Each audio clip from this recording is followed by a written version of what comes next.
오늘 집합에 대한 이야기 먼저 해야 됩니다. 그럼 집합이라는 게 뭔데? 라고 했을 때 우리 이런 거 한번 생각을 해볼게요.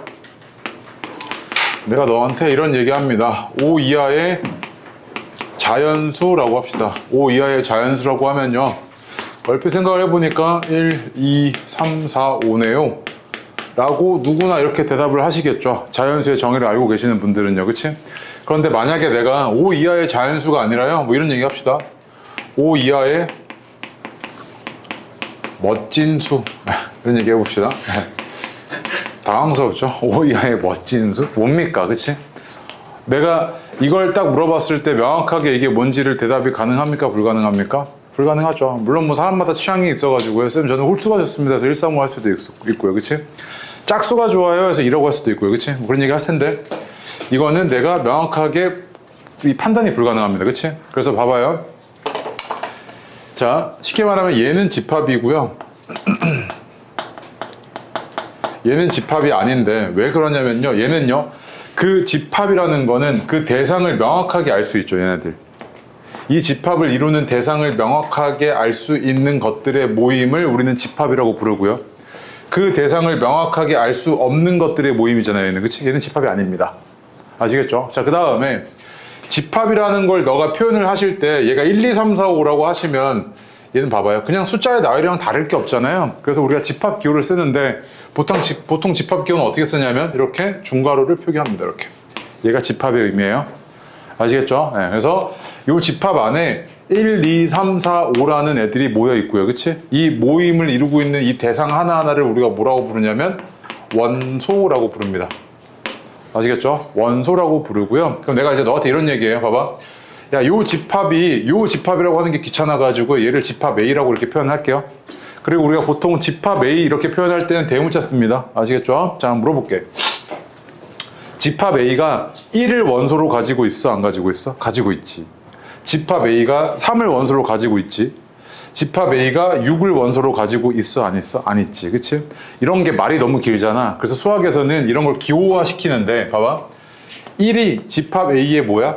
원소잖아. 그치? 원소인데, 원소라는 게 우리 영어로 이거잖아요. 엘리멘탈 알죠?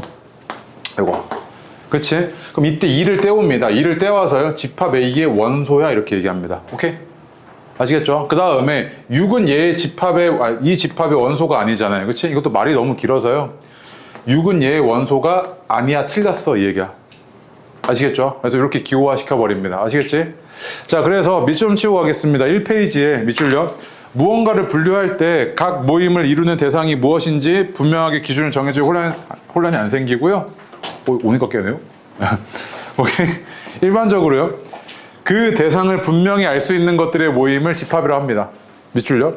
그 대상을 분명히 알 수 있는 것들의 모임을 집합이라 하고요. 이 집합을 하나하나 이루고 있는 대상 하나를 우리가 뭐라고 합니까? 집합의 원소로 합니다. 아시겠죠? 네. 그 다음에 집합의 분류라고 되어 있죠. 집합의 분류라고 되어 있는데 원소의 개수에 따라서 이제 분류를 하는데, 원소의 개수가 유한계인 집합이 있고 무한계인 집합이 있겠죠. 그치? 예를 들어서 자연수의 모임이다 이러면요, 자연수의 모임은 굉장히 많죠. 1, 2, 3, 4, 5, 6, 7, 8, 9, 10 해고 쭉 가잖아요. 그치? 얘는 무한계죠, 원소가. 그치? 이런 애들 우리가 무한집합 이렇게 부르고요. 얘처럼 원소의 개수가 유한계잖아요. 이런 애들 우리가 뭐라고 부릅니까? 유한집합 이렇게 부릅니다. 그치? 어려운 거 아닐 거고요. 아래 밑줄요. 원소가 집합에 속한다고 할 때요, 그 어드바이스 그 기호 있죠. 그치? 네, 그 기호에서 밑줄 좀 하나 칠래요? 엘리먼트입니다. 그 2요, 2. 엘리먼트 2때 와가지고, 아, 얘가 집합 A의 원소가 A구나 이렇게 표현하는 겁니다. 오케이? 나 속하지 않는다고 표현할 땐 짝대기 하나 그어주시면 되고요. 여기까지 어려운 거 없죠? 넘어가겠습니다. 그 다음에 이런 거 한번 해봅시다. 자, 이렇게 하다 보니까요, 이런 애들 있죠. 내가 이제 너한테 이렇게 얘기합니다. 1 미만의 자연수의 모임 이렇게 얘기하고요. 그 다음에 뭐랄까, 0 미만의 자연수의 모임이라고 합시다. 자, 이렇게 두 개가 있습니다. 그럼 봐봐요. 쌤, 얘는 집합이에요? 아니에요? 라고 하실 때요, 봐봐. 1 미만의 자연수의 모임에 들어갈 수 있는 대상을 네가 명확하게 구분할 수 있죠. 왜? 없잖아요. 1 미만의 자연수의 모임이라고 했을 때는요, 여기 안에 있습니까? 없습니까? 들어갈 게 없죠. 0 미만의 자연수의 모임 여기 있습니까? 없습니까? 없죠. 이거 대상을 명확하게 알 수 있죠. 근데 잘 봐요. 이거 지금 집합이 어떻습니까? 비어있는 상태죠. 비어있는 상태죠. 집합 안에 들어갈 게. 비어있는 이런 집합을 우리가 뭐라고 부르냐면요, 빌공자 써가지고 공집합이다라고 쓰고요, 공집합을 기호로 이렇게 표현합니다. 다시, 집합 안에 원소가 비어있는 거야. 즉 원소의 개수가 몇 개인 집합? 빵 개인 집합을 우리는 공집합이다 이렇게 불러요. 빌공자 써서. 공집합이고요. 얘 원소의 개수는 뭐다? 빵 개인 거야. 이렇게. 아시겠죠? 네. 그래서 거기에 지금 36페이지 위에, 아니 2페이지 위에 보시면 원소가 하나도 없는 집합을 우리는 뭐라고 부른다? 공집합이다 이렇게 부릅니다. 오케이? 그리고 하나도 없는 상태는 이 상태잖아요. 그치? 되게 직관적이죠? 이런 상태면 얘는 뭐 한 겁니까? 지금 비어있죠? 그래서 비어있는 집합이야. 이래서 공집합 이렇게 불러요. 오케이? 네. 그래서 그 아래 참고 밑줄 좀 쳐줄래요? 공집합은요, 이렇게 쓰거나, 자, 원래 대학교 가시면요, 이렇게 쓰거나 이렇게 써요. 둘 중에 하나예요. 근데 고등교육 과정에서는 이렇게만 씁니다. 이렇게 안 써요. 근데 얘가 왜 공집합이에요? 라고 하실 때 요거 때문에 그래요. 아시겠죠? 요거 기억하시면 좋죠. 예제 1번 보겠습니다. 바로요. 12의 양의 약수의 집합을 A라고 할 건데 다음 중 옳지 않은 거래요. 그럼 A가 뭐뭐 있냐면 1, 2, 3, 4, 6, 10이 있죠. 그치? 1, 2, 3, 4, 6, 12. 그랬을 때 1번 보시면요, 1이 얘의 원소 맞습니까? 안 맞습니까? 1번에 3은 얘의 원소인데 원소가 아니라고 되어 있으니까 틀린 말이잖아요. 그치? 네, 바로 틀렸고요. 여기까지 괜찮죠? 여기까지는 어려운 게 있으면 안 되고요. 자, 그 아래 이제 집합을 나타내는 방법에 대한 이야기 좀 하겠습니다. 집합의 표시 방법인데, 착각하시면 안 되는 게요, 얘는 집합의 종류가 아닙니다. 집합을 어떻게 표현할 거지에 대한 방법이에요. 알겠죠? 집합을 어떻게 표현할 건지에 대한 이야기인데, 얘네들의 이 표현 방식의 제목이라고 해야 되나요? 명칭이라고 해야 되나? 그 명칭 안에 얘네의 특징이 다 들어가 있거든요. 첫 번째로요, 원소 나열법이고요. 집합의 표시 방법이, 표현 방법이 원소 나열법이 첫 번째고요.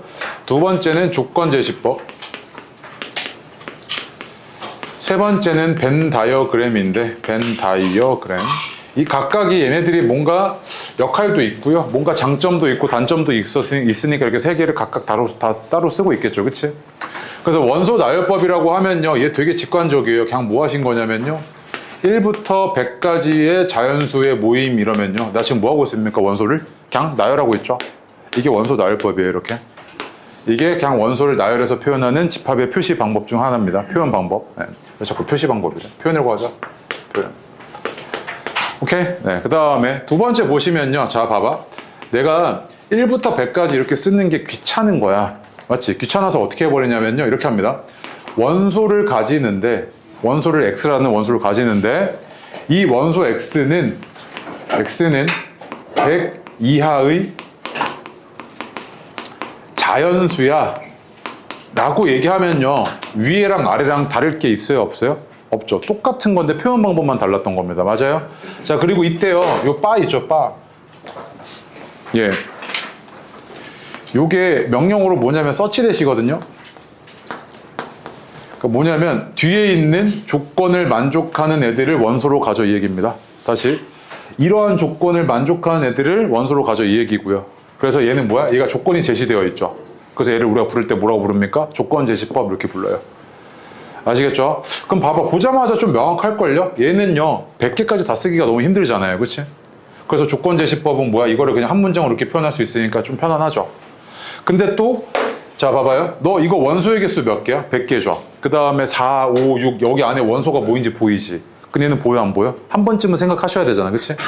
그래서 원소의 개수와 원소를 한 번에 파악하는 건 얘가 조금 더 편하고요. 얘는 그건 조금 불편해요. 그치? 여기까지 괜찮죠? 네. 그 다음에 벤 다이어그램은요, 벤 다이어그램은 어떻게 표현을 하는 거냐면 집합을요, 평면상에 집합의 영역을 동그라미로 이렇게 표현을 해요. 원으로. 그리고 얘가 A라는 집합이야 이렇게 썼을 때 요 안에 원소를 나열을 해주는데, 원소를 나열할 때 컴마 쓰지 않습니다. 이렇게 써요. 이렇게. 얘가 그럼 뭐야? 1, 3, 5, 7을 원소로 가지고 있는 집합인 거지. 그치? 자, 그리고 또 만약에 집합 B 이렇게 있는데 얘가 1, 3, 5, 10이래요. 야, 이러면 조금 이상하지. 그치? 뭐가 이상하냐면 135는요 A의 원소이기도 하면서 B의 원소잖아요. 그치? 즉 135는 A와 B의 공통된 영역 안에 있었을 겁니다. 맞아요? 이렇게 되어 있고요. A, B 여기에 1, 3, 5가 있고요. 그 다음에 여기에 7이 있고 여기 뭐가 있겠습니까? 10 이렇게 있었겠죠. 이렇게 나중에 자 벤 다이어그램은요 집합을 표현하는 방법이기도 하지만 사실은 얘는 문제풀이에 많이 쓰이게 되고요. 문제풀이에 많이 쓰이게 되고 대표적으로 집합의 포함관계 표현할 때 집합의 서로의 포함관계 표현할 때 그때 너가 유심히 살펴보게 됩니다. 벤 다이어그램이라는 거는요. 그래서 실질적으로 너가 집합을 표현하는 가장 대표적인 방식은 두 가지고요. 벤 다이어그램은 뭐 할 때 쓴다? 문제풀이에 많이 쓰게 될 겁니다. 앞으로요. 아시겠죠? 그렇게 이해하고 계시면 됩니다. 자, 그 다음에 이거 가끔 하는 거. 서술형에서 이거 컴마 쓰잖아요. 1점 까요. 알겠지? 컴마 쓰시면 안 돼요. 벤 다이어그램 안에 원소날 하실 때 이거 컴마 쓰시면 안 됩니다. 오케이? 네. 시소한데 깔 때가 있어요. 자, 그래서 2페이지에 거기 밑줄 좀 치겠습니다. 저기 2페이지에 방가로 1번이요. 집합을 표현하는 방법 중에 첫 번째가 뭐다? 원소 나열법입니다. 밑줄.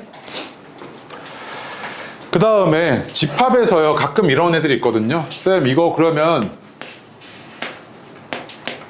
이거랑 다른 거예요? 라고 하시면요 요 집합 안에 들어가는 원소가 얘는 1, 2, 3이고 얘도 1, 2, 3이죠. 같은 겁니까? 다른 겁니까? 같은 거죠. 뭐 다를 게 있습니까? 없죠. 그 다음에 쌤 그러면 원소가 만약에 두 개면 아니 1이 중복되면 이렇게 써주면 돼요? 라고 하시면요 봐봐요. 집합에서 관심사는요 여기 안에 1이 들어오냐 안 들어오냐 그거인 거야. 그냥 1이 몇 번이나 들어온지는 관심 없습니다. 그래서 원소가 이렇게 중복되잖아요. 그럼 중복하는 거 반영해 안 해? 안 합니다. 그래서 이렇게 써요. 이렇게 아시겠죠? 그거 이따가 얘기할 거고 또 그래서 그 밑에 밑줄요 1번에 원소의 나열 순서는 바꿔도 되지만요 같은 원소는 중복하여 쓰지 않습니다. 그 다음에 2번에 원소나열법에서요 중간에 이렇게 규칙이 예측이 되잖아요. 아 일시 커진에서 규칙이 예측이 되면 그때는 뭐 한다? 이렇게 생략하셔서 써도 돼요. 원소나열법 쓰실 때는요. 오케이? 뭐 이건 당연한 이야기고요. 그 다음에 조건제시법 밑줄요. 집합에 속하는 각 원소들만의 공통된 성질, 즉 원소를 결정하는 조건을 제시하여 나타내는 방법을 의미하고요. 얘를 써줄 땐 이렇게 써줍니다. X를 원소로 가지는데 얘는 어떤 조건을 맞춰야 되냐면 이 조건을 맞추고 있는 원소들인 거야. 이렇게 얘기해 준다고요. 이걸 조건제시법 이렇게 불러요. 오케이? 그 다음에 다음 페이지죠. 벤 다이어그램은 어딨냐면 집합을 나타낼 때 그림을 이용하기도 하는데요. 옆에다가 좀 화살표 빼서 좀 적어줄래요? 집합의 포함관계 나타낼 때 문제풀이에 많이 씁니다. 집합의 포함관계를 나타내는 문제풀이에 많이 쓰게 될 겁니다.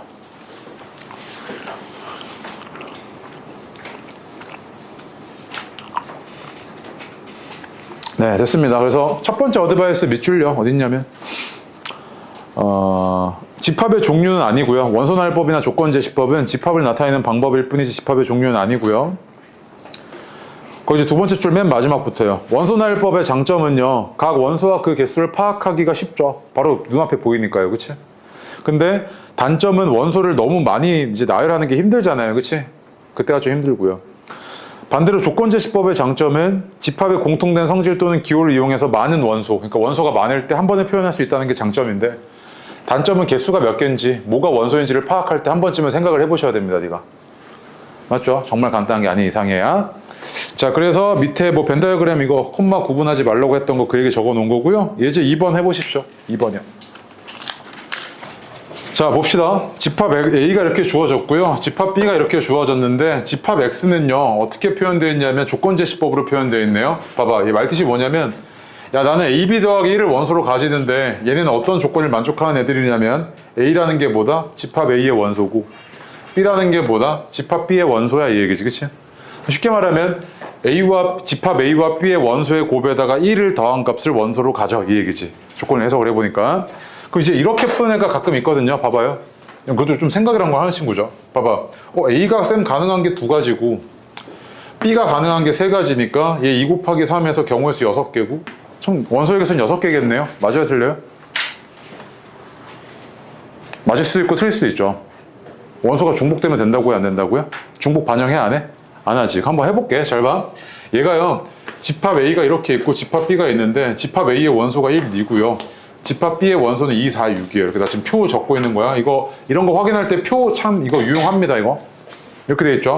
그럼 둘의 곱을 한번 봅시다. 둘의 곱을 보니까 2, 4, 4, 8, 6, 12잖아요. 그치? 근데 나 여기다가 1을 더한 값을 가져갈 거니까 집합 X가 3, 5, 9, 7, 13이잖아요. 그치? 그럼 이거를 내가 원소를 내가 해보면 그럼 집합 X는요, 쌤 3, 5, 7, 9, 13이네요. 이런 맞아요? 틀려요? 틀렸죠. 뭐 때문에?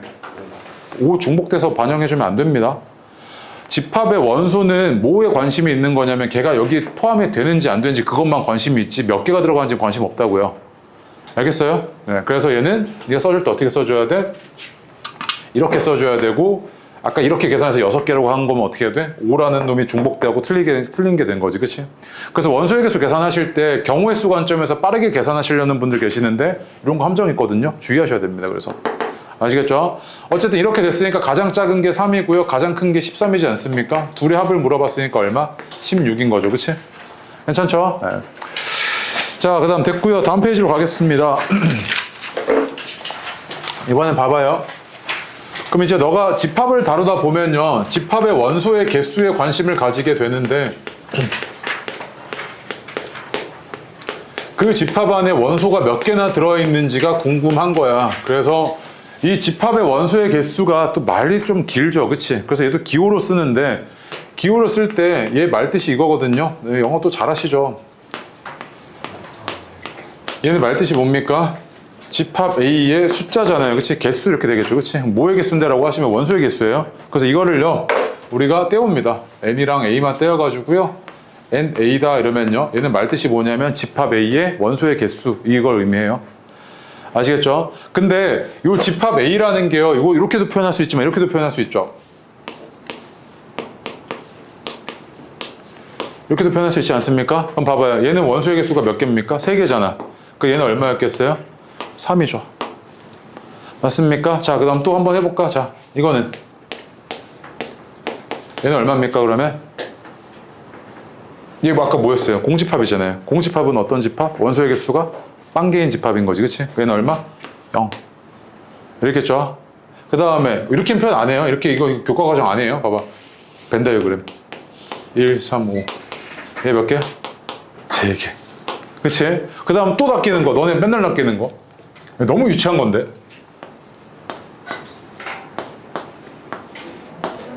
자, 얘는 쌤 공집합인데요. 빵. 바로 틀려요. 왜 그러냐면요. 잘 봐요. 너 집합의 기호 안에 들어오는 순간 이 집합의 기호 안에 들어오는 순간 이런 애들 있죠. 이런 애들 이렇게 이런 애들 있죠. 이런 애들 집합의 기호 안에 들어오는 순간 이 기호의 의미는 아예 없어져요. 그냥 이렇게 생긴 원소인 거야. 알겠어요? 그리고 여기 안에 또 만약에 이렇게 이런 애가 또 들어와. 이래도요. 쌤 이거 공집합 아니에요? 아니라니까. 집합 기호 안에 들어오잖아. 그럼 얘는 기호의 의미가 없어 이제. 이렇게 생긴 원소야. 알겠습니까? 이렇게 생긴 원소였다는 이야기야. 그럼 잘 봐 이제. 너 그냥 이렇게 생긴 원소 하나 있는 집합인 거지. 그 얘는 원소의 개수가 몇 개인 거야? 1개. 자, 그럼 조금 더 역한 거 한번 해보자. 얘가 지금 집합 기호 봐봐. 어디 있어? 여기 있지. 맞아? 그리고 이 안에 몇 개나 있나고 보니까 이렇게 생긴 원소 하나, 이렇게 생긴 원소 둘, 그치? 그 다음에 이거 빼고 이렇게 생긴 원소 셋 이거지 지금. 여기 안 닫혀 있잖아 이거. 그치? 그래서 하나, 둘, 3개인 거지. 그래서 얘는 원소의 개수가 몇 개? 3개였던 겁니다. 이렇게. 아시겠죠? 그래서 집합 기호 안에 들어오는 순간 이런 기호로서의 의미는 싹 다 없어집니다. 헷갈리시면 안 돼요 이거. 알겠지? 네. 됐습니다. 그래서 거기 4페이지에 밑줄 좀 치고 가겠습니다. 기호의 의미요. 집합 A의 원소의 개수를 맨 위에 기호로 이거 읽을 때 NA 이러면 이렇게 안 되는데 그냥 그렇게 나타냅니다. 아시겠죠? 네. 그리고 공집합의 원소의 개수 그거 빠졌네요 말이. 공집합의 원소의 개수입니다. 네. 공집합의 원소의 개수는 0이고요. 따라서 공집합의 원소의 개수를 나타내는 그 기호의 값은 0이었겠죠. 그치? 맞습니까? 네. 됐고요. 그 아래 어드바이스 있죠. 어드바이스에 그 어디 갔어? 공집합은 원소가 하나도 없는 집합이고요. 집합 0은요. 그러니까 0을 하나를 원소로 가지고 있는 집합인 거지. 그치? 맞습니까? 이런 거 제발 낚이지 마세요. 네. 다음 페이지요. 예제 3번, 4번 해보겠습니다. 3번, 4번. 자, 봅시다. 예제 3번이요. 봐봐. 집합 A는요, A랑 B는 이렇게 원소가 그냥 그대로 나열돼서 표현되어 있습니다. 근데 집합 C의 원소의 개수 구해달라 그랬는데 얘는 조건제시법으로 표현이 되어 있네요. 그쵸? 자, 그럼 얘를 해석 좀 해봅시다. 집합 C는요, 이런 애를 원소로 가지는데 그런 애가 뭔데? 라고 했을 때 뒤에 조건이 제시되어 있죠. 그치? 얘는 X랑 Y의 합을 원소로 가져. 근데 X랑 Y는 뭔데? 했더니 X는 A의 원소고 Y는 B의 원소야 이 얘기지. 그치? 그럼 한마디로 해석을 해보면 집합 C는 집합 A와 집합 B의 원소의 합을 원소로 가지고 있는 거죠. 그치? 그래서 얘가 중복되는 거 제외해갖고 너가 잘 표현해줘야 되니까 보통 이럴 때 표 쓰는 게 제일 편해요. 중복되는 거 제외하시게 0, 2, 0, 2, 4, 6이고 이렇게. 그 다음에 얘가 이렇게 생겼을 때 한번 적어봅시다. 그래서 합이 얘가 얼마냐면 0이고요. 2고 4, 4, 6, 8이지 않습니까? 이렇게. 그치? 그러면 얘는 집합 C의 원소는 어떻게 될 거냐면 0, 중복 제외죠. 2, 4, 6, 8 이렇게죠. 그치? 그럼 몇 개? 5개였던 겁니다. 이렇게. 맞습니까? 이렇게 5개였던 거고요. 그다음 예제 4번도 보겠습니다. 그럼 집합의 원소의 개수 기호에 대해서 한번 보니까 얘는 집합 A가 원소를 뭐 하나 가지고 있는 겁니까? 0을 하나 가지고 있는 거죠. 그치? 그러면은 얘가 의미하는 바가 이거지 않습니까? 이렇게. 그 얘는 원소의 개수가 몇 개? 1개니까 이건 틀렸죠. 기억은. 그치? 네. 그 다음에 니은은 얘가 공집합의 의미인데 얘 공집합의 기호 자체의 의미가 뭡니까? 원소가 없는 집합이죠. 그치? 원소가 하나도 없으니까 얘 원소의 개수는 빵개였을 겁니다. 괜찮죠? 디귿 봐봐요. 이거 얼마입니까? 원소의 개수 하나 있네요. 그치? 얘도 하나 있으니까 하나 있고. 그럼 빠지면 2가 아니고 얼마겠습니까? 0이죠. 그치? 틀렸고요. 니은만 맞죠? 오케이? 여기까지 괜찮죠? 자, 봐봐. 지금 당장은 집합이 뭔지, 그 다음에 집합의 원소의 포함관계 어떻게 표현하는지, 그 다음에 집합의 원소의 개수의 기호의 의미는 뭔지, 그치? 조금 주의해야 될 게 뭔지 되게 간단한 얘기들을 했죠. 그치? 근데 조금 더 이제 나아가면요. 몇 페이지냐면 이제 6페이지요. 집합의 포함관계에 대한 이야기를 먼저 좀 하고요. 여기도 어렵진 않습니다.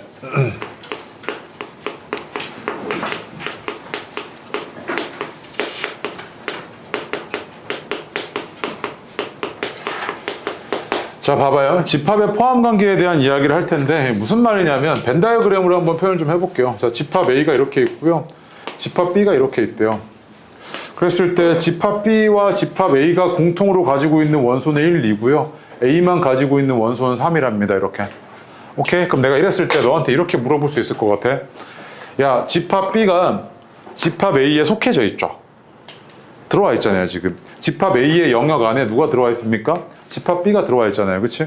그러면은 직관적으로다가 집합 B는 집합 A의 부분 집합이다 이런 말 할 수 있어요? 없어요? 있죠.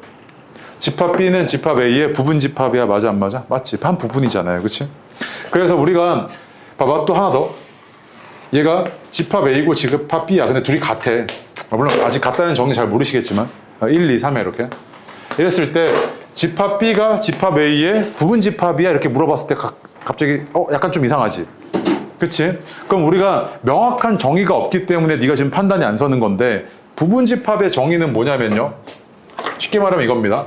집합 B의 모든 원소를 집합 A가 다 가지고 있으면 집합 B는 집합 A의 원소입니다. 다시 집합 B의 모든 원소를 집합 A가 다 가지고 있으면 집합 B는 집합 A의 부분 집합이야 이렇게 얘기한다고요. 그럼 봐봐. 집합 B의 원소가 뭐 있습니까? 1, 2 있죠. 1, 2를 A가 가지고 있어? 안 가지고 있어? 가지고 있잖아요. 아, 그러면 집합 B는 집합 A의 부분 집합이구나 이렇게 얘기합니다. 부분 집합. 자, 얘도요. 봐봐. 그럼 쌤 A랑 B 이렇게 봤을 때 둘이 지금 같대요. 그래갖고 얘가 둘 다 지금 1, 2, 3을 가지고 있어요. 그럼 봐봐. 집합 B가 원소 1, 2, 3을 가지고 있고요. 집합 A도 1, 2, 3을 가지고 있잖아요. 그렇지? 그럼 이렇게 생각할 수 있죠. 집합 B의 모든 원소를 집합 A가 다 가지고 있어? 안 가지고 있어? 가지고 있잖아요. 그렇지? 아, 그럼 집합 B는 집합 A의 부분 집합이구나. 이렇게 표현할 수 있겠죠. 그렇지? 근데 봐봐요. 말이 좀 길죠. 또. 그렇지? 말이 길다 보니까 내가 지금 쓰기가 싫어서 이렇게 흘려버리잖아요. 그지? 그럼 봐봐. 이것도 기호를 할 텐데, 기호화를 시킬 텐데, 집합 B가 집합 A의 부분집합일 때는요, 이렇게 쓰는데, 뭐 이지창이니 삼창이 이상한 소리 하시는데, 이거 C 있잖아요. 이거 영어입니다. 영어. 수동태요. 영어 잘하시죠? 능동태 아니고요. 요겁니다. 이거 뭡니까? B가 포함을 당하여지는 거죠. 그치? 물론 행위자에게 바이는 생략되어 있습니다. A에게 포함을 당하고 있는 거예요. 아시겠죠? 오케이? 그래서 집합 B가 집합 A의 부분집합이구나 라고 해석을 합니다. 이렇게 기호를 쓰시고요.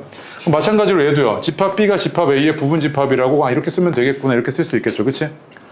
맞습니까? 네. 그래서 거기 6페이지 좀 보겠습니다. 밑줄요. 일단 얘기하고 갑시다. 네. 집합 A의 모든 원소가 집합 B에 속할 때, 밑줄요. 걔가 정의입니다. 집합 A의 모든 원소가 집합 B에 속할 때 집합 A를 B의 부분집합이라고 하고요. 말이 너무 길어서 이걸 기호로 어떻게 표현하냐면 A가 B에 속한다와 같이 나타냅니다. 그렇게 기호로요. 오케이?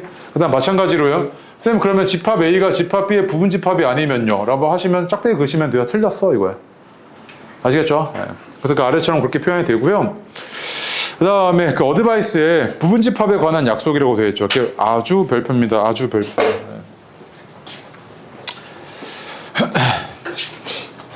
자, 봐봐요.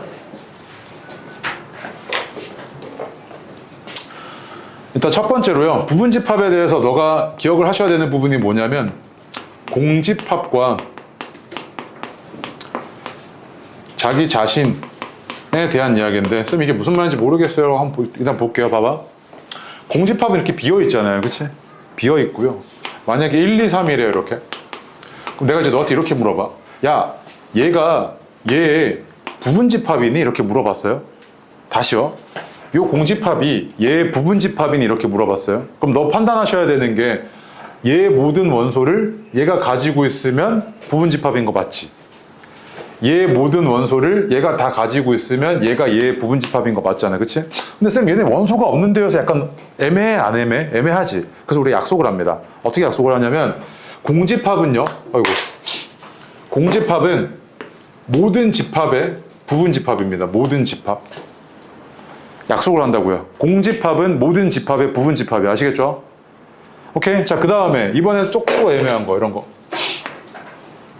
흰색. 봐봐요. 이제 너 이런 거 다 할걸요? 야, 얘가 얘의 부분집합이니 물어봤어요? 그럼 바로 판단 서죠. 왜? 얘 모든 원소가 1, 2고 얘가 1, 2를 가지고 있잖아요. 그럼 맞아요 안 맞아요? 맞지. 여기까지 괜찮거든요. 근데 야, 그러면 얘가 얘의 부분집합이니 이렇게 물어봤어요. 그럼 봐봐. 그럼 너 봐봐. 얘가 얘의 모든 원소 1, 2, 3이잖아요. 그 얘의 모든 원소 1, 2, 3을 얘가 잘 가지고 있어? 안 가지고 있어? 가지고 있지. 그럼 부분집합의 정의에 들어맞아? 안 맞아? 맞잖아. 부분집합 맞습니다. 그래서 이걸 한마디로 표현하면 자기 자신은요. 자기 자신은 자기 자신의 부분집합입니다. 모든 집합은 자기 자신의 부분집합이에요. 아시겠죠? 그래서 부분집합에서 조금 헷갈리기 쉬운 개념이 공집합과 자기 자신에 대한 이야기인데 한마디로 얘기하면 공집합은 모든 집합의 부분집합이고요.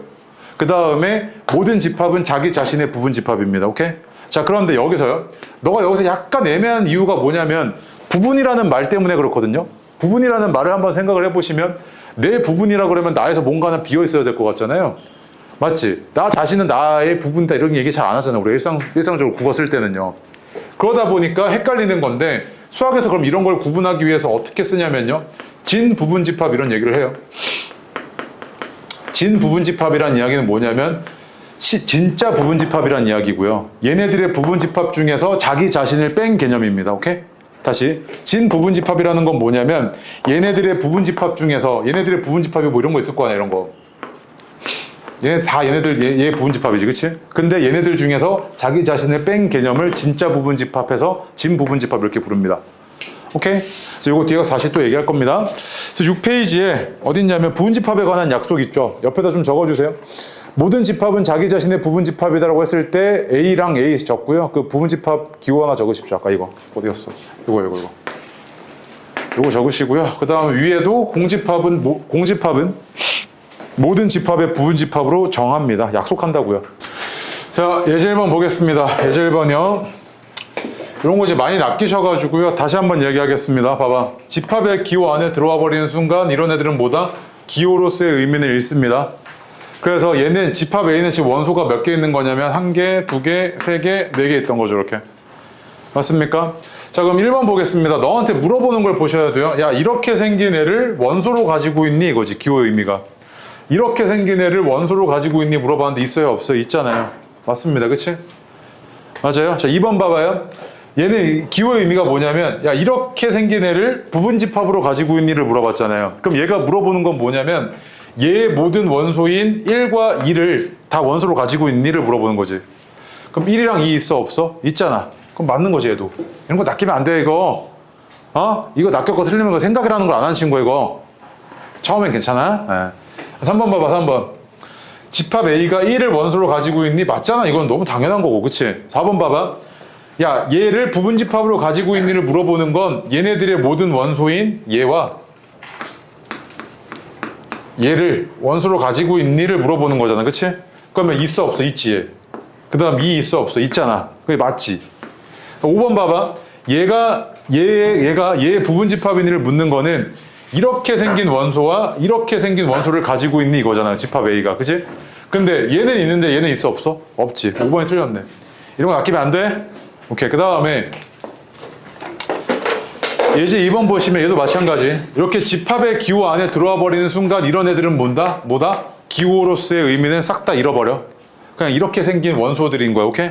어디서 몇 개 있냐면 하나, 둘, 셋, 4개 있는 거지. 이렇게. 그치? 그럼 봐봐. 기억 봐봐. 집합 A의 원소 중에서 이렇게 생긴 애가 있냐고 묻는 거지. 이거 공집합이잖아. 근데 공집합 기호 아니야. 이거는 이때는. 원소를 물어봤으니까 이렇게 생긴 애 있어 없어? 있잖아. 그치? 맞고요. 니은 봐봐. 얘의 원소 중에서 2 있니? 없잖아. 이거. 그다음 디귿 봐봐. 얘가 얘의 부분집합인을 묻는 건 이렇게 생긴 원소와 이렇게 생긴 원소를 가지고 있니? 이거잖아. 그치? 그러면 얘랑 얘 있어 없어? 있잖아. 그럼 디귿 맞고. 리을 봐봐. 집합 A가 얘를 원소로 가지고 있지 않니? 이거지. 그치? 이렇게 생긴 애가 보니까 없지. 없잖아. 그럼 맞네. 맞아? 그 다음에 미음 봐봐. 얘가 얘의 부분집합인을 묻는 건 집합 A가 2랑 3을 다 원소로 가지고 있니? 이렇게 물어보는 건데 없잖아. 이런 것 때문에 낚이면 안 돼. 틀렸지 이건. 물론 미음에서 논 외로 이건 맞지? 이거는 맞아 안 맞아? 맞지? 이렇게 생긴 원소는 있잖아. 이건 부분집합인을 묻는 건 얘네들의 모든 원소를 얘가 다 가지고 있니? 이렇게 묻는 거 아니야. 근데 2랑 3이 없네. 맞아? 그래서 얘는 틀렸고. 그래서 기역, 디귿, 리을이 맞는 거지 이렇게. 그치? 자, 그 다음에 3번 가보겠습니다. 3번. 자, 봐봐요. 집합 A가 집합 B의 부분집합이라는 이야기는 말뜻이 뭐다? 얘의 모든 원소를 얘가 다 가지고 있다는 이야기지. 그치? 그럼 봐봐. 2라는 게 안 보이는데 그럼 얘네 둘 중에 하나가 뭐였다는 이야기야? 논리가? 2잖아. 근데 얘가 만약에 2야. 그러면 A제곱이 마이너스 1이어야 되니까 얘는 허수잖아. 안 되지. 실수 A라며. 그럼 얘가 뭐였다는 이야기야? 2였다는 이야기지? A는 얼마? 3이죠 그냥. 맞습니까? 기호의 의미 이용하시면 이거 바로 구하실 수 있죠. 이렇게. 다음 페이지요.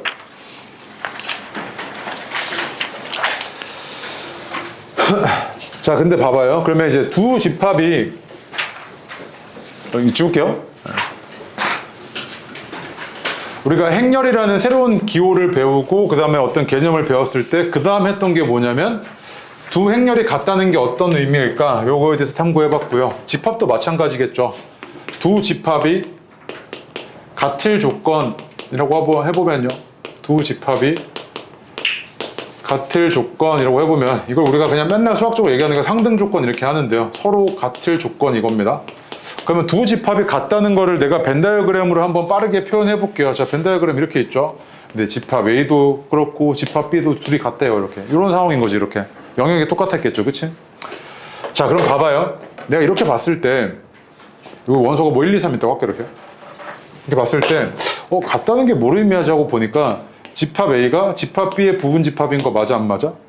맞지? 얘의 모든 집합 A의 모든 원소를 집합 B가 다 가지고 있잖아. 그치? 그 다음 또 집합 B가 집합 A의 원소인 부분집합인 거 맞아 안 맞아? 맞지? 그럼 뭐야? 같다는 거는 그냥 뭐다? 서로가 서로의 부분집합인 상태인 거구나 이거지 지금. 맞아? 그래서 집합이 서로 같다는 건 결국 뭘 의미한다? 집합이 서로 같다는 거는 서로가 서로의 어떤 상황? 부분집합인 이런 상황을 의미한다고. 아시겠죠? 오케이? 그래서 만약에 그거 내가 너한테 어디 갔냐? 예제 4번 봐봐. 예제 4번. 거기 지금 보니까 집합 A랑 B 주어져 있고요. 서로가 서로의 부분 집합이다 이거잖아. 그치? 그럼 얘는 뭐다? 한마디로 둘이 같다 이거지. 둘이 같다는 건 뭐겠어요? 원소의 개수도 같고요. 원소도 같겠죠. 맞습니까? 그러면 A제곱 마이너스 1이 뭐일 수밖에 없어? 8일 수밖에 없잖아요. 그치? 그럼 A가 양수니까 3이죠. 오케이? 네, 이렇게 접근하시는 거면 되게 쉽죠 이거? 그래서 밑줄 하나 칠게요. 어딨냐면 맨 위에 두 집합 A와 B에 대해서요. 집합 A의 모든 원소가 집합 B에 속하고 기호로 좀 써주세요. A가 B의 부분 집합이고 집합 B의 모든 원소가 집합 A에 속할 때 그래도 좀 기호로 좀 써줘요. 집합 B가 A의 부분 집합일 때 우리는 두 집합이 서로 같다 이렇게 얘기합니다. 오케이? 그래서 집합의 상등 조건은 뭐다? 서로가 서로의 부분 집합인 거야. 오케이? 되셨죠? 예제 5번이 하나 별표인데요. 해보십시오. 뒤로 와서 6번도 하시고요. 자, 예제 5번 보겠습니다. 집합 A, B, C의 포함 관계를 지금 좀 설명 좀 해달래요. 그치? 그럼 포함 관계를 설명하려면 너가 알아야 되는 게 얘네들의 원소가 뭐지를 일단 파악을 하셔야 되죠. 그치? 얘네들의 원소를 보니까요. n이 정수래요. 이렇게 생긴 정수래. 그러면은 얘가 1 대입했을 때, 2 대입했을 때 뭐 나열해 나가다 보면 집합 A가 이렇게 생겼겠네요. 마이너스 5, 마이너스 3, 마이너스 1, 1, 3, 5 이렇게 2씩 간격이 2죠. 그리고 얘는 왼쪽으로도 계속 커지고 오른쪽으로도 계속 이렇게 절대값이 커지고 있는 이런 무한집합인 거지. 그치? 원소가 무한계인 무한집합입니다. 집합 B도 마찬가지. 이렇게 생긴 애인데 이렇게 생긴 애들이 뭐 마이너스 3 대입하고 4 대입하고 했을 때 마이너스 5, 마이너스 3, 마이너스 1, 1, 3, 5고요. 얘도 이쪽으로 계속 커지고 있고요. 얘도 이쪽으로 계속 커지고 있죠. 그러면 집합 A와 집합 B는 어떻습니까? 서로 같죠 지금. 맞지? 아 그럼 얘 둘은 같구나 라는 게 파악이 됐고요. 그 다음에 집합 C도요. 얘를 원소로 한번 나열해 보겠습니다. 얘를 나열을 해보니까 얘는 간격이 얼마야? 4죠 그러면 4. 4씩 커지니까요. 그지? 얘는 마이너스 5가 아니죠. 1이면 3이고 2 마이너스 1이면 마이너스 5 맞네. 마이너스 5 그지? 그 다음에 마이너스 1 3 7 이렇게 되지 않습니까? 이렇게 맞아요? 그러면 얘의 모든 원소를 얘가 다 가지고 있죠. 얘는 간격이 4짜리고 얘는 2짜리잖아요. 그치? 네. 그래서 얘가 간격이 2니까 얘가 더 촘촘하게 있을 거 아니겠습니까? 맞아요? 네. 그러면 얘가 집합 C가 A와 B의 부분 집합이구나. 근데 A와 B는 같구나 이 얘기죠. 이렇게 그치? 맞지? 괜찮죠? 네. 자, 그 다음 예제 6번 보겠습니다. 예제 6번 보시면요. 이런 거 안 낚였으면 좋겠는데 봐봐요. 집합 A의 원소의 개수와 공집합의 원소의 개수가 같답니다. 그치? 그 얘는 뭔데? 빵이잖아요. 그럼 집합 A의 원소의 개수가 얼마였다는 이야기랑 똑같아? 0이었구나 이거지. 그치? 그럼 우리가 원소의 개수가 0인 걸 뭐라고 정의했습니까? 공집합이다 이렇게 정의했잖아요. 그럼 집합 A는 공집합이다. 맞아요? 안 맞아요? 맞지? 근데 있잖아요. 이거 치사한 거 봐봐. 이런 거 안 낚였으면 좋겠는데 집합 A의 원소의 개수가 얘랑 똑같던데 이랬어요. 이러면 집합 A가 공집합이니 이랬단 말이야. 제발 좀 봐봐. 얘 몇 개입니까 이거? 한 개잖아요. 그치? 집합 A의 원소의 개수 한 개니까 공집합이 맞아 안 맞아? 아니죠. 이건 당연히 아니지. 공집합은 원소의 개수가 빵 개인 거니까요. 그치? 틀렸죠 이렇게. 이런 거 낚이면 안 돼. 기호의 의미 정확하게 아셔야 됩니다. 니은 봐봐요. 집합 A가요. 집합 B의 부분 집합일 때 집합 A의 원소의 개수보다 집합 B의 원소의 개수가 더 많아 이러면 얼핏 맞는 말 같거든. 잘 봐. 쌤 그러면 집합 A의 모든 원소를 집합 B가 다 가지고 있으니까 당연히 더 많지 않나요? 라고 생각할 수 있는데 뭐 때문에 안 되냐면 같을 때요. 같을 때도 부분 집합이잖아요. 그치? 집합 A가 집합 B의 부분 집합이잖아요. 이때는 어떻습니까? 집합 A와 집합 B의 원소의 개수가 같죠? 그럼 이렇게 얘기하면 안 되고 이걸 어떻게 고쳐야 돼? 이렇게 고치셔야겠죠. 맞습니까? 네, 그래서 얘는 틀렸고요. D급 봐봐요. 원소의 개수랑 부분 집합이 뭐가 관련되어 있겠습니까 이거? 야, 얼핏 생각해봐요. 집합 A가 이렇게 생겼고요. 집합 B가 이렇게 생겼답니다. 그럼 원소의 개수 얘는 한 개고 얘는 세 개니까 이거 맞잖아요. 그치? 원소의 개수는요. 근데 얘가 얘 부분 집합입니까? 아니잖아요. 말도 안 되죠. D가 틀렸고요. 기억만 맞네요. 괜찮죠? 네. 그 다음에 그 9페이지에 6번에 집합의 포함 관계에 관한 성질이 있죠. 안 어려워요. 그 밑에 박스 있죠. 그게 별표고요. 아까 얘기했던 그겁니다. 다 정리가 돼요. 자, 1번에 아까 내가 말했죠. 공집합은 모든 집합의 뭐라고요? 부분 집합입니다. 그치? 그 다음에 자기 자신은 뭐라고요? 자기 자신은 모든 집합의 부분 집합이에요. 오케이? 아시겠죠? 네.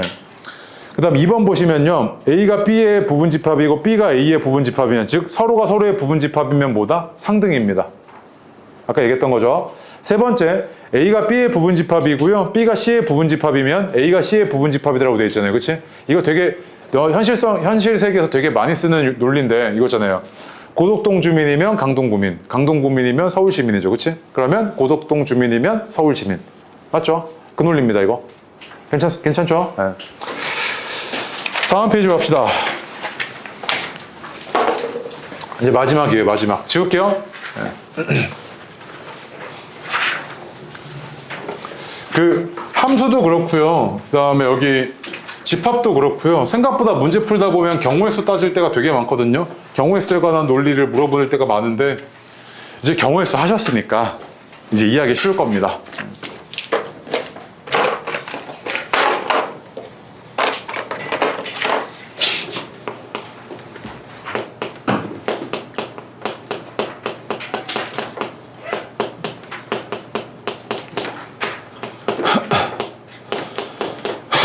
자, 보겠습니다. 봐봐. 집합 A가 이렇게 생겼대요. 1, 2, 3 이렇게 생겼답니다. 세 개째로 합시다. 이렇게 생겼는데 내가 너한테 이렇게 물어봐요. 야, 얘 부분 집합의 개수 좀 세봐 이랬다고요. 다시. 집합 A의 부분 집합의 개수 좀 세봐 이랬다고요. 그럼 잘 봐요. 쌤, 그게 뭔 소리예요? 했을 때 얘 부분 집합을 잘 생각을 해보니까 이런 거 맞아요? 안 맞아요? 맞죠. 그 다음에 얘도 얘 부분 집합인 거 맞아요? 안 맞아요? 맞죠. 그 다음에 얘는 얘 부분 집합인 거 맞아요? 안 맞아요? 맞죠. 즉 얘의 부분 집합은요, 집합 A의 부분 집합은, 오늘 힘이 좋네요. 얘네들로만, 오늘 약 먹어서 그런가? 얘네들로만 이루어진 집합인 거죠. 그치? 맞습니까? 즉 1, 2, 3으로만 이루어진 집합이죠. 그치? 그럼 내가 얘네를 한번 세볼게요. 어떤 논리로 세볼 거냐면 이런 거야. 잘 봐. 이 1은요, 이 1의 입장에서는 얘가 선택을 당하고 안 당하고 그 두 가지가 나오죠. 그치? 얘도요, 선택을 당하고 안 당하고 오잖아요. 그치? 얘도요, 선택을 당하고 안 당하고 오죠. 그치? 그럼 내가 이걸 다 한번 체크를 해볼게요. 자, 안 당하고 안 당하고 안 당하고, 그 다음에 이렇게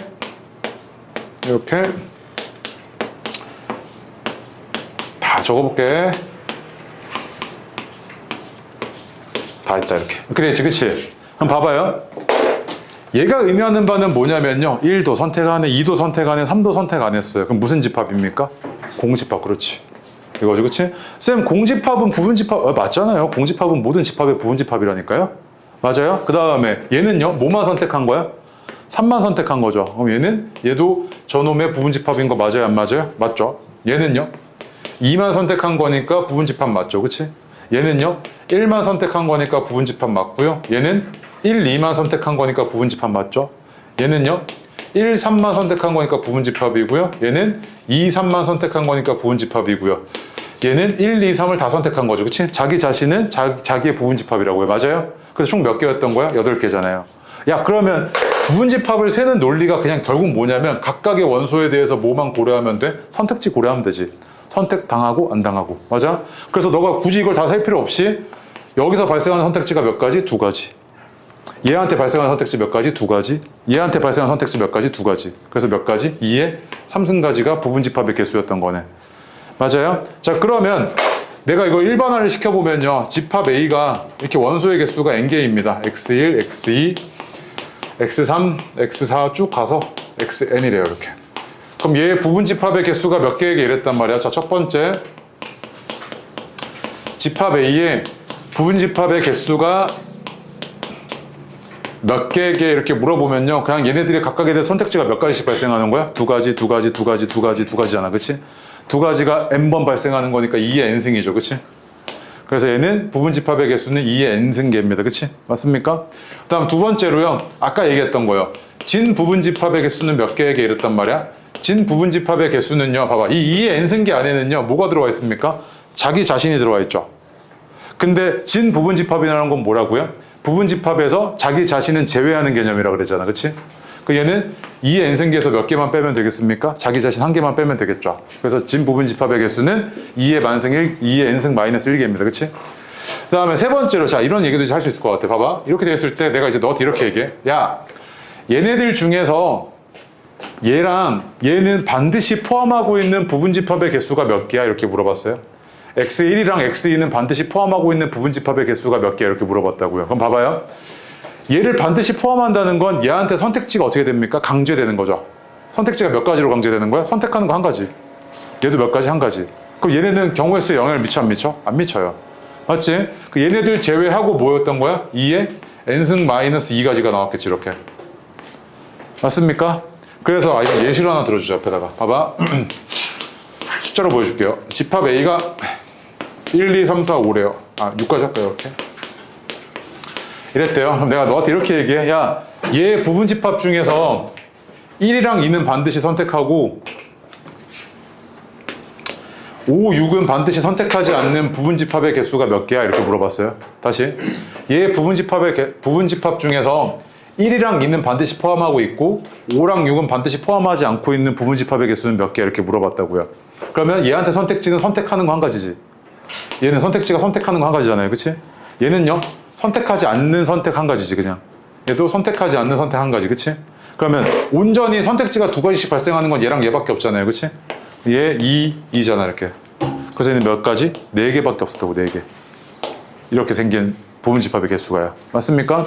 자, 그래서 어디 갔냐면 밑줄 치고 갈게요. 자, 부분 집합의 개수는요. 맨 위에 10페이지에 방가루 1번의 밑줄. 부분 집합을 만든다는 것은 원래의 집합에서 몇 개의 원소를 선택해서 새로운 집합을 만드는 거죠. 얘의 부분 집합을 만들겠다는 이야기는 얘네들의 원소 중에서만 선택해서 집합을 만드시면 되잖아요. 그치? 자, 그런데 밑에 밑줄. 원래의 집합의 모든 원소에 대해서요. 각각 선택 또는 미선택이라는 두 가지 경우의 수만 발생을 하죠. 그치? 맞아요? 그러면은 부분 집합의 개수는 얘네들의 총 선택 가지수랑 똑같겠네요. 그치? 맞습니까? 그래서 2의 n승계다 이렇게 얘기할 수 있습니다. 아래 밑줄. 집합 A의 원소의 개수가 n일 때 집합 A의 부분 집합의 개수는 2의 n승입니다. 그치? 괜찮죠? 네. 그다음 그 아래 어드바이스요. 밑줄. 자기 자신을 제외한 개념이니까 2의 n승 마이너스 1개예요. 진부분 집합은 자기 자신 빼야 됩니다. 오케이? 네. 그 다음에 방가루 2번 별표요. 특정 원소를 갖지 않거나 갖는 부분 집합의 개수인데요. 옆에다 화살표 좀 빼주고요. 선택지 강제라고 적어주세요. 선택지 강제요.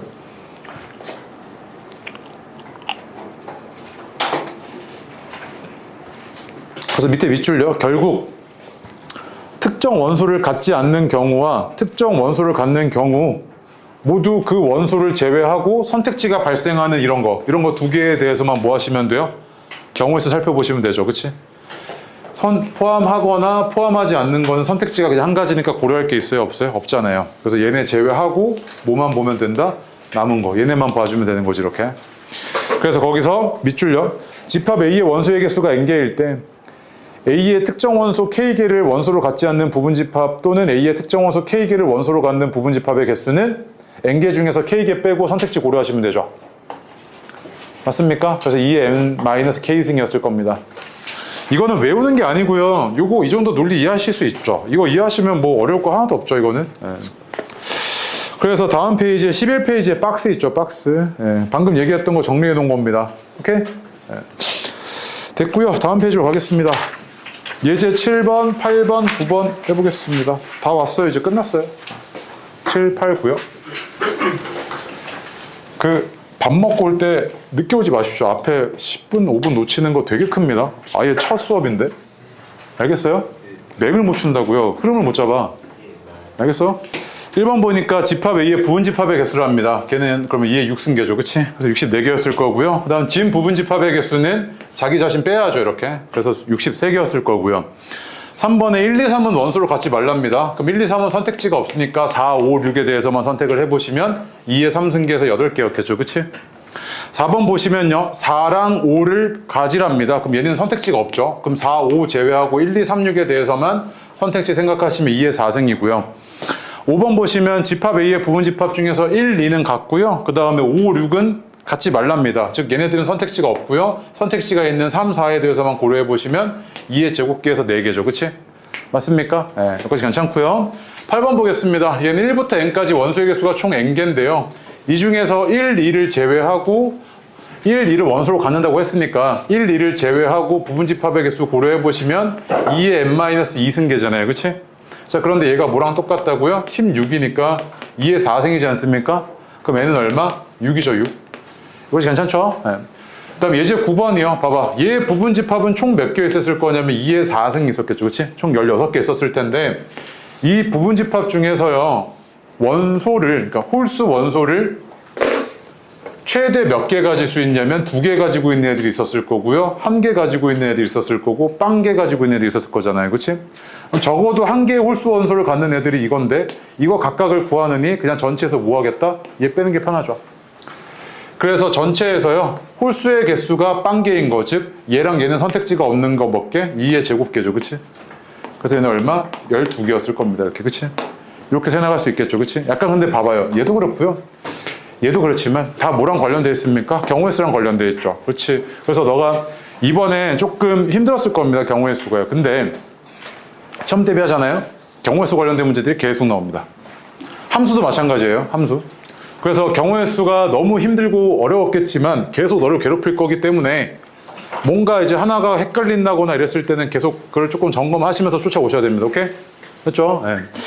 자, 그래서요. 여기까지가 진도 끝이고요. 너무 좋아하네요. 네. 여기 13페이지 있죠. 13페이지. 여기가 이제 마플 시너지 그 문제들이거든요. 그러니까 이거 버리지 말고 들고 다니셔야 됩니다. 다음 수업 때 또 쓸 거니까. 그래서 숙제는 아까 줬던 그 프린트 채점하고 오답하시면 되고요. 다음 시간에 가져오십시오, 그거. 오케이? 네. 그리고 다음 시간에 오시면 그 특강 그거 언제 시작하는지, 그 다음 날짜 어떻게 되는지 다시 자세하게 안내해 주겠습니다. 네. 고생들 하셨어요.